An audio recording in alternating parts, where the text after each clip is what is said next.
우리 수요일 날 열왕기하 18장으로 오늘은 넘어갑니다. 열왕기하 18장 1절에서 8절까지 볼게요. 18장 1절에서 8절까지 교독으로 읽겠습니다. 1절에서 8절 구약 592쪽에 있습니다. 열왕기하 18장 1절에서 8절 1절 제가 먼저 읽습니다. 이스라엘의 왕 엘라의 아들 호세아 제3년에 유다 왕 아하스의 아들 히스기야가 왕이 되니 그가 왕이 될 때에 나이가 25세라 예루살렘에서 29년간 다스리니라. 그의 어머니의 이름은 아비요 스가리아의 딸이더라. 히스기야가 그의 조상 다윗의 모든 행위와 같이 여호와께서 보시기에 정직하게 행하여 그가 여러 산당들을 제거하며 주상을 깨뜨리며 아세라 목상을 찍으며 모세가 만들었던 놋뱀을 이스라엘 자손이 이때까지 향하여 분향하므로 그것을 부수고 느후수단이라 일컬었더라. 히스기야가 이스라엘 하나님 여호와를 의지하였는데 그의 전후 유다 여러 왕 중에 그러한 자가 없었으니 곧 그가 여호와께 연합하여 그에게서 떠나지 아니하고 여호와께서 모세에게 명령하신 계명을 지켰더라. 여호와께서 그와 함께 하심에 그가 어디로 가든지 형통하였더라. 저가 아수르 왕을 배반하고 섬기지 아니하였고 같이 읽습니다. 그가 블레셋 사람들을 쳐서 가사와 그 사방에 이르고 망대에서부터 견고한 성까지 이르렀더라. 아멘. 여러분, 사람이 어릴 적에는요 어떻게 사세요? 우리 성도님들이 그러셨다는 건 아닌데 우리 대부분 저도 그랬던 것 같은데요. 내 잘난 맛에 삽니다. 어릴 적엔 그래요. 어릴 적에는요 내가 실력이 뛰어나면 되고 내가 남들보다 더 가지면 되고 내가 남들보다 더 공부 열심히 해서 학식이 내가 최고면 되고 내 뜻대로 다 될 거라고 생각을 하는 것이 어릴 적 생각들이더라고요. 그런데 나이가 들면서 깨닫는 게 뭐냐 하면 이게 나 혼자로 안 되는구나 라는 것을 꼭 깨닫게 됩니다. 오늘 새벽 기도회 때도 제가 말씀드렸는데 세상에 거부들이 많잖아요. 진짜 그 세상적으로 보면 형통하신 분들이 정말 많이 계십니다. 근데 그런 분들의 이야기를 들어보시면 오늘 새벽에도 말씀드렸다시피 30%가 자기의 실력이라고 이야기를 하시고요. 그리고 70%는 운이라고 이야기를 하시더라고요. 그래서 그러면 그냥 운이라고 하면 내가 노력은 했는데 노력한 거에 비해서 하나님이 아니면 신이라는 존재가 나한테 이렇게 많은 축복을 해줬구나. 이제 그거를 안단 말이죠. 근데 그분들이 구체적으로 이야기할 때 운이 뭐냐 할 때요. 그분들이 꼭 하시는 얘기가 있습니다. 그냥 운이 좋았다 그렇게 얘기하지 않고 사람과의 관계를 좋게 했다는 거예요. 관계를 좋게 했다. 여러분 여기서 오해하시면 안 됩니다. 제가 조금 이따 말씀을 드릴 건데요. 사람과의 관계를 왜 좋게 하세요? 이유가 뭐예요? 나 잘 되려고요? 그러면 그렇게 해서 성공하시는 분들도 계셔요. 근데 그거는 내 유익 때문에 관계를 이렇게 잘 맺으려고 하는 거고요. 그리스도 안에 들어가면 우리 주님이 이야기하셨어요. 이것이 율법이고 강령인데 하나님을 마음을 다하고 뜻을 다하고 정성을 다해서 사랑해라. 그리고 그걸로 끝나지 않고 어떻게 하라고 주님이 말씀하시죠? 내 이웃을 어떻게 사랑하라고요? 내 몸같이 사랑하라. 그렇게 이야기를 하시는 거예요. 내 몸같이 사랑한다는 말이 무슨 말이에요? 내 몸같이 사랑한다는 게 이해를 하는 거죠. 나도 이랬지. 뭐 나도 이랬으니까 요랬어. 근데 저분을 보니까 그 시기를 지나가는 것 같아요. 아유, 우리 젊은 세대들이 애를 뭐 하나 둘 키우는데 내 때를 생각해 보는 거죠. 나는 어땠을까? 나도 참 고생했는데. 그 마음 가운데 동감을 하는 마음이죠. 그 마음으로 그 이웃을 이해해주고 용납하고 사랑해주는 거죠. 예, 그것이 필요합니다. 그러니까 그리스도의 사랑 안에 들어가면 이 과정을 이렇게 하나님을 사랑하다 보니 십자가의 은혜가 얼마나 큰지를 알게 되고 나 같은 죄인을 사랑하셨던 그 하나님의 사랑이 감격해서 내 이웃을 봤는데 나랑 똑같은 죄인의 그 모습이 너무나 불쌍해 보이는 거죠. 동감이 되고. 그래서 내가 저 사람을 구원받는 자로 세워가야지 하는 과정 속에 사랑이라고 하는 행위가 들어가는 거겠죠. 여러분, 세상 사람들도요, 하나님이 주신 그 형상의 어떤 그 영적인 존재이기 때문에 아무런 이야기를 하지 않아도 내가 어떻게 살아가야 평안한 마음을 가지고 살아갈지를 압니다. 그러니까 여러분, 실력이 필요 없어요? 실력은 있어야 돼요. 네. 그러면 그냥 은혜만 의지하고 살아가지. 그러면 정말 싸구려 같은 인생이 될 가능성이 많고요. 실력을 갖추기 위해서 노력은 하시는데 어떤 마음이 필요한 거죠? 실력으로만은 안 된다는 것을 이게 인생을 살아가시면서 우리가 자연스럽게 알게 됩니다. 그래서 저도 그렇잖아요. 성도님들이 여기 한 분도 안 계시고 제가 혼자만 설교한다고 생각을 해보세요. 그러면 목사님이 머리가 어떻게 되셨나? 네. 그렇게 생각하실 수 있죠. 성도님들도 마찬가지세요. 목회자가 없는 교회가 있을 수 있습니까? 그렇지 않거든요. 몇 번 말씀드렸는데 이전 교회 목사님이 그 10년 목회를 정말 잘하셨어요. 근데 그러다가 췌장암이 걸리셨습니다. 네. 자꾸 이 등허리 이 뒤쪽이 아프시다는 거예요. 근데 이제 목사님이 사역이 바쁘시니까 그냥 한 회사에 가서 침 맞고 이제 그러면 괜찮아지시겠지 이랬는데 요 뒤쪽이 계속 아프신 거예요. 10년 차 때 그러셨던 것 같아요. 9년 말쯤 됐나? 하여튼 그러셨는데 이제 나중에 병원에 가서 진단을 하고 체크를 해봤더니 췌장암 말기였어요. 네. 여러분, 췌장암 말기면 어떤지 아시죠? 그냥 그건 돌아가시는 거잖아요. 그러시니까 목회를 멈추시고 부교육자분들이 설교를 돌아가시면서 하시면서 이분은 공기 좋은 곳에 가셔서 요양을 하시고 성도님들은 24시간 교대로 시간을 다 정했어요. 그래서 뭐 1시부터 2시까지는 어떤 권사님이 나오시고 뭐 저녁에 11시부터 12시까지는 어느 권사님들이 다 오셔가지고 교회에서 주무시면서 기도하셨어요. 네. 근데 결국엔 돌아가셨거든요. 그리고 이제 제가 성도님들의 이야기를 들었어요. 제가 이제 나중에 그 교회를 이제 선임 부목사로 갔을 때 성도님들이 그 얘기를 하시더라고요. 목사님이 계실 때는 몰랐는데 안 계시니까 이렇게 허전하고 이렇게 마음이 힘든지를 모르겠다고. 그러면서 주일 오후 예배를 드리고 나면 그냥 다 뿔뿔이 흩어졌다는 거예요. 여러분, 예배 끝나면 우리가 지금 전도회도 모이잖아요. 모여서 식사도 하고 밥도 먹고 얘기도 하고 기도 제목도 나누고 깔깔거리기도 하고 그게 정상인데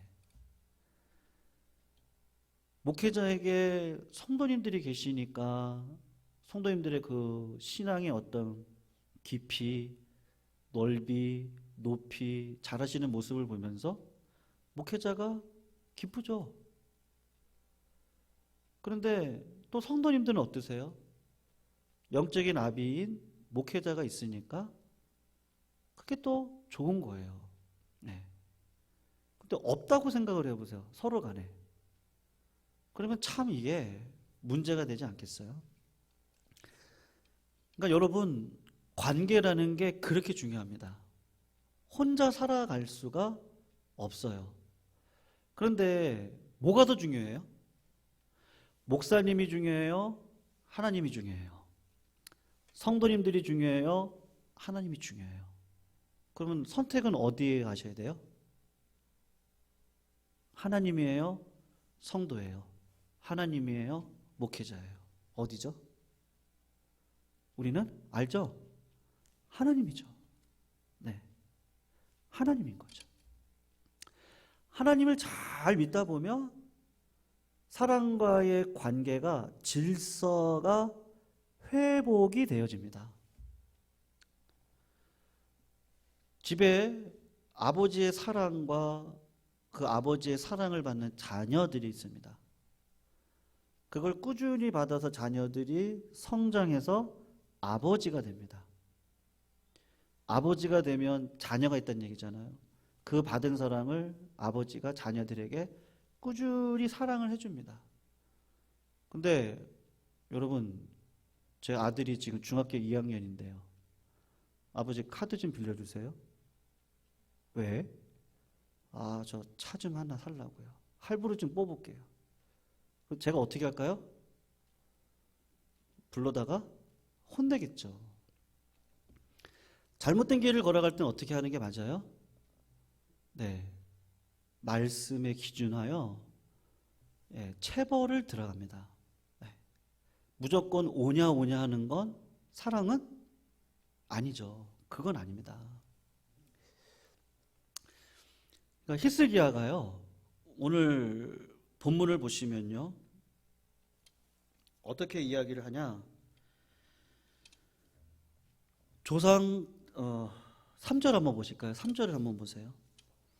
3절을 보시면 히스기야가 그의 조상 다윗의 모든 행위와 같이 여호와께서 보시기에 어떻게 행했다 그러죠? 정직하게 행했다고 해요. 네. 그런데 정직하게 행했던 그 삶의 실제 태도가 있을 거 아니에요. 하나님 평가하실 때 그분의 행위의 열매를 보시고 이렇게 평가하시는 거 아니겠어요? 근데 어떤 행위를 행한 거예요? 4절을 한번 보세요. 우리 요건 같이 한번 읽어볼게요. 시작. 그가 여러 산당들을 제거하며 주상을 깨뜨리며 아세라 목상을 찍으며 모세가 만들었던 놋뱀을 이스라엘 자손이 이때까지 향하여 분향함으로 그것을 부수고 느후수단이라 일컬었더라. 지금 보면 어떻게 합니까? 히스기야 때에 들어와서 산당을 제거하고 주상을 깨뜨리고 이스라엘 백성들이 아세라 우상을 가지고 부요함을 누리겠다고 우상 숭배를 했거든요. 그걸 다 깨뜨리는 거예요. 그리고 느후수단이라고 일컬었단 말이죠. 자, 그러면서 5절, 6절을 제가 읽을게요. 히스기야가 이스라엘 하나님 여호와를 의지하였는데 그의 전후 유다 여러 왕 중에 그러한 자가 없었으니 곧 그가 여호와께 어떻게 했다 그래요? 연합이요. 이게 참 중요한 단어예요. 그가 내 안에, 내가 그 안에. 목자와 양 아시죠? 양은 목자의 음성을 듣고 음성을 따라서 걸어가는 건데 그게 연합이잖아요. 여호와께서 모세에게 명령하신 계명을 지켰더라. 그렇게 이야기를 하고 있는 겁니다. 사랑하는 성도님들, 히스기야가 어떻게, 아버지가 누구였냐? 아하스 왕이었습니다. 아하스 왕은 자기 자식을 제단에 불로 바쳤던 자가 아하스 왕이거든요. 그런데 어떻게 부모님은 이런데 자식은 이렇게 신실한 자식이 나올 수가 있어요? 참 신기하죠? 하나님께서 히스기야가 잘했다고 하는 게 뭐예요? 내 유익을 위해서 사람의 음성을 듣고 그분의 음성에 따라서 삶을 살아갔던 것이 아니고 하나님께서 정말 원하시는 거 그거를 붙들고 믿음으로 생활을 했더니 하나님께서 정말 이런 복을 주시는데 여러분 우리 성도님들에게도 이런 복이 임하시기를 부탁드리는데 7절을 보세요. 뭐라고 얘기합니까? 이거 같이 한번 읽어볼게요. 중반까지만 첫 번째부터 읽어봅니다. 시작. 여호와께서 그와 함께 하심에 그가 어디로 가든지 형통하였더라. 어디로 가든지 형통하였더라. 어디로 가든지 하나님이 그와 함께 하셨더라. 어디를 가든지 그가 무슨 일을 하든지 하나님이 그가 하는 일에 형통함을 주셨더라. 지금 그렇게 이야기를 하고 있거든요. 무슨 말이에요? 히스기야는요, 하나님께서 보실 때, 너가 정말 사람을 기뻐하게 할 거냐? 하나님을 기쁘게 할 거냐? 그럴 때 하나님을 기뻐하는 일들을 위해서 내 삶의 모든 방향을 바꿔서 하나님께서 원하시는 길을 걸어갔다는 이야기죠. 여러분, 여호수아 1장 8절입니다. 제가 읽어드릴게요. 이 율법책을 내 입에서 떠나지 말게 하며 주야로 그것을 묵상하여 그 안에 기록된 대로 다 지켜 행하라. 그리하면 내 길이 평탄하게 될 것이고 내가 형통하리라. 시편 118편에 여호와께 피하는 것이 사람을 신뢰하는 것보다 나으며 여호와께 피하는 것이 고관을 신뢰하는 것보다 낫다. 시편 127편에 여호와께서 집을 세우지 아니하시면 세우는 자의 수고가 헛되며 여호와께서 성을 지키지 아니하시면 파수꾼의 깨어 있음이 허사로다. 잠언 16장에 보면 사람이 마음으로 그 길을 계획한다 할지라도 그 길을 인도하시는 분은 누구세요? 하나님이시다. 너의 행사를 여호와께 맡겨라. 그리하면 내가 경영하는 것이 이루어지리라. 그렇게 이야기를 하는 거예요. 여러분, 근데 여기 비밀이 하나 있습니다. 히스기야가 어떻게 이런 신앙을 가졌을까요? 우리 2절을 한번 보세요. 2절이요. 2절을 보시면 그가 왕이 될 때 나이가 몇 세라 그래요? 25세입니다. 예루살렘에서 29년간을 다스렸는데 그의 어머니 이름이 뭐라 그래요? 아비. 그리고 누구의 딸이라 그러죠? 스가리야의 딸이다 그렇게 이야기해요. 여러분, 어머니의 이름이 아비라는 말은 여호와는 나의 아버지라는 뜻이고요. 그리고 스가리야라는 말은 여러분 스가랴서 알죠? 스가랴. 이사야 8장 2절에 나오는 스가랴.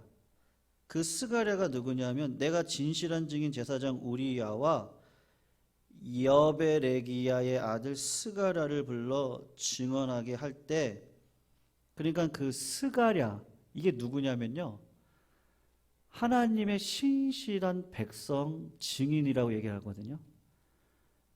그러니까 여러분, 히스기야가 누구로부터 신앙을 이어받았겠어요?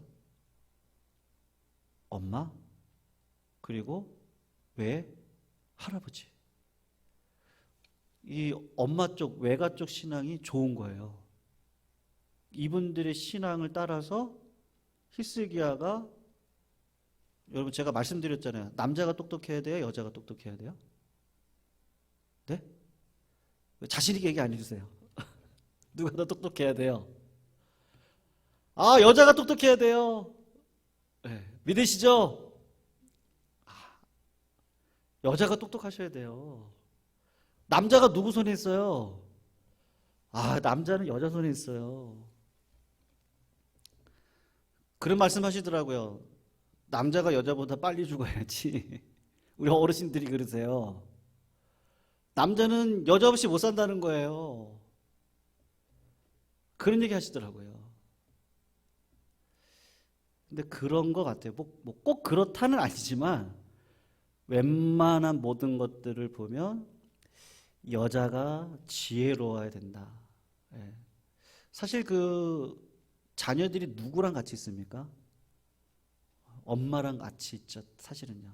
엄마랑 같이 있고 남편은 진짜 바깥 사람이라 그러잖아요. 나가서 일하시고 옛날에 아이들은 엄마가 케어를 했는데 그 엄마가 늘 무슨 얘기 하겠어요? 늘 야, 예수 잘 믿어야 된다. 예수 믿을 때 어떻게 믿어야 되는지 아니? 이렇게 해야 된다. 야, 교회가 이럴 때는 너희들 이렇게 헌신해야 된다. 응. 야, 나는 이렇게 했다. 부모님들이 무슨 얘기 하겠어요? 다 그런 얘기 하실 거예요. 어머니가 특별히.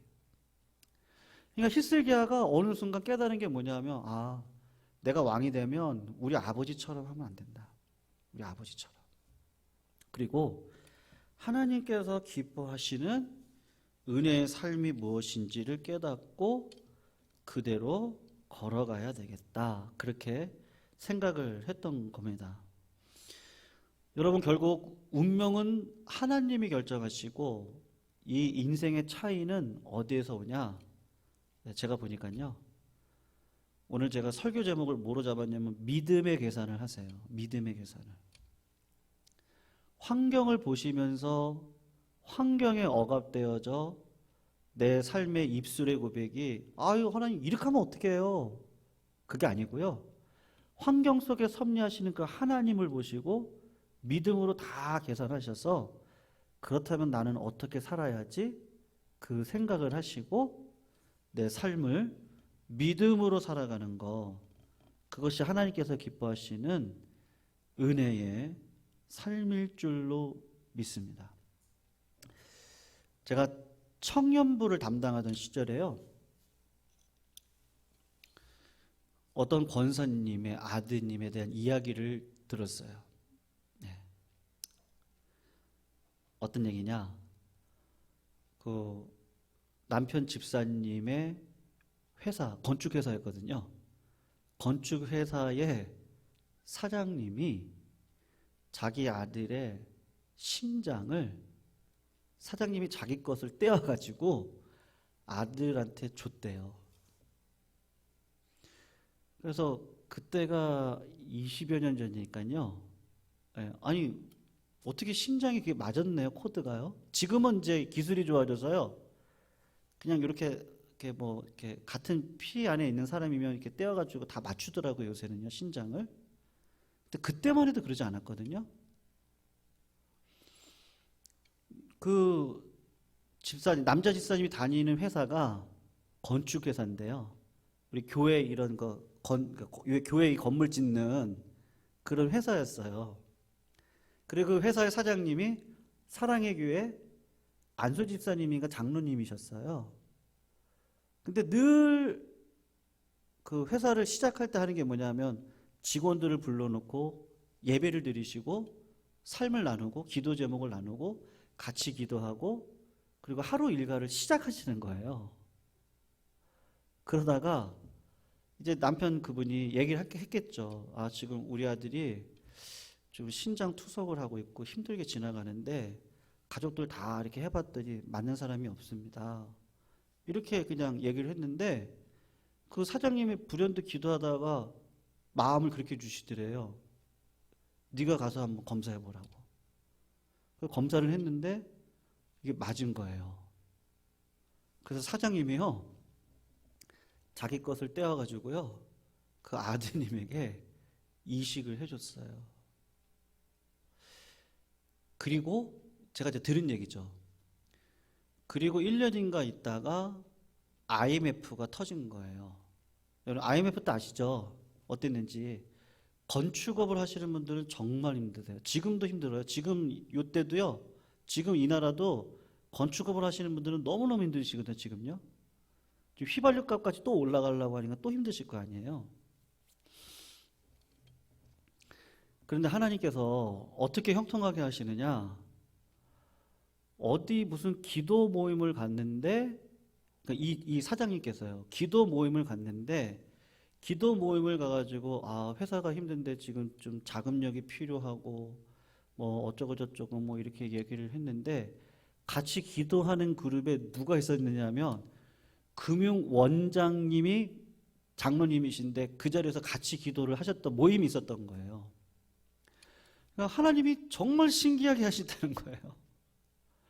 금융원장님을 어떻게 거기서 만나고 회사가 지금 이렇게 힘들고 이런 얘기를 듣고 또 그 회사 얘기를 들어보니까 직원들이 다 사장님을 칭찬을 하는 거예요. 우리 사장님 같은 분이 없다는 거죠. 그러니까는 금감원장 그 장로님께서 이런 회사는 나라가 도와줘야 된다. 그래가지고 그 위기를요 벗어났어요. 제가 그 얘기를 들으면서 야 진짜 그 사장님도 대단하시고요. 네. 여러분 히스기야가 나라를 개혁하는 게 쉬웠을까요? 한번 생각해 보십시오. 네. 그 유다 백성들이요 그게 늘 익숙했던 거예요. 우상 숭배하는 게 늘 익숙하고요. 늘 산당에 가서 기도하는 게 익숙했고요. 아세라 목상 섬기는 게 익숙했을 거예요. 그런데 유다 백성을 섬길까요? 아니면 하나님을 섬길까요? 그때 하나님을 섬겨야지. 그럼 하나님의 나라답도록 내가 이 나라를 끌어가야지. 백성들의 원성이 많지 않았을까요? 네. 지금 그 프랑스의 마크롱 대통령이 국민연금 개혁하다가 지금 난초에 부딪혔죠. 난국에. 예, 막 불 지르고 막 그러고 있어요. 지금 백성들이. 왜냐면 당장 손해니까요. 네. 뭐 어쨌든 뭐가 옳다 제가 그거는 뭐 여기서 말씀드릴 것이 아니고요. 예, 한 나라의 지도자로 나라를 개혁해가는 게 얼마나 힘들겠어요. 근데 히스기야 왕은 이거를 힘들고 어려운데 개혁을 해나가는 과정에서 지혜를 구하고 지금 해나간단 말이죠. 그러니까 하나님이 어떻게 하시는 거예요? 어디를 가든지 형통하게 해주시는 거예요. 누구처럼요? 아까 그 건축 그 사장이 어떻게 그 코드가 이게 맞는다고 그래도 내 심장을 다른 자녀한테 준다? 이게 진짜 쉬운 문제는 아닌 것 같거든요. 근데 그 사장님이 어떻게 그러셨을까? 매일 하나님 바라보는 거죠, 그분은. 매일 직원들 모여놓고 예배드리고 큐티하고 오늘 하나님이 뭐라고 말씀하시는지 또 생각하고 매일 그렇게 신앙으로 살아가시니까 하나님이 힘을 주셔서 그렇게 십자가도 지게 하시고 위기 때에 하나님이 이게 하나님이 하는 방식이야 라고 딱 보여주시면서 인권의 복을 딱 주셔가지고 위기를 딱 넘어가게 하시는 그게 우리들의 실제 삶에 분명히 있는 거죠. 성도님들 어떠세요? 그냥 내 삶을 보시면 좋겠어요. 내 삶에 내 개인적인 삶에 하나님께서 나에게 지금 요구하시는 게 있지 않겠어요? 야, 이찬현 목사, 야 너는 그거 좀 무너뜨려야 된다. 네. 저에게도 있거든요. 성도님들은 어떠세요? 그냥 스스로 그냥 속으로 생각해 보셔요. 내가 지금 개혁해야 될 부분이 뭐가 있을까? 다른 사람은 개혁이 절대 안 됩니다. 네. 내가 개혁되어야죠. 내가 개혁되어지고 내가 깨끗하면 하나님이 나의 빛을 통해서 주변을 밝히는 역할을 하실 텐데 내 마음밭에 있는 내가 진짜 하나님 아닌 다른 것으로 우상을 삼고 살아가는 게 뭐가 있을까? 네. 그리고 믿음의 계산을 하시기를 주의 이름으로 축원합니다. 네. 당장 나에게 비춰지는 어떤 이익이 아니고 하나님의 이익을 위한 내 삶에 한 스텝 한 스텝 걸어가야 될 발걸음은 뭘까? 그거를 고민하시는 우리 성도님들이 되시기를 부탁드리겠습니다. 우리 같이 한번 찬양할까요?